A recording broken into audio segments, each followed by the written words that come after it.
পঞ্চগড়ের বিদ্যুৎ গ্রাহকরা তাদের মতামত উপেক্ষা করে বিনা প্রয়োজনে প্রিপেইড মিটার স্থাপনের বিরুদ্ধে কঠোর প্রতিবাদ জানিয়েছেন।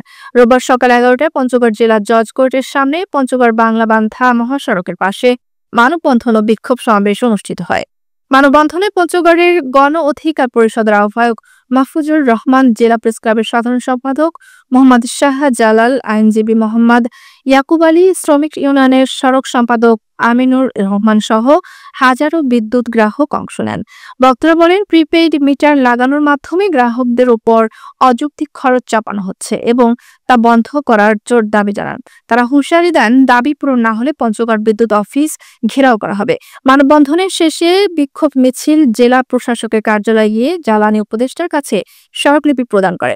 জেলা প্রশাসক মোহাম্মদ সাবেত আলী স্মারকলিপি গ্রহণ করে জানান, পঞ্চগড়ে যারা প্রিপেইড মিটার নিতে চান না তাদের বাধ্য করা হবে না। তিনি আরো বলেন, বিদ্যুৎ বিভাগের কর্তৃপক্ষকে এ বিষয়ে নির্দেশনা দেওয়া হয়েছে।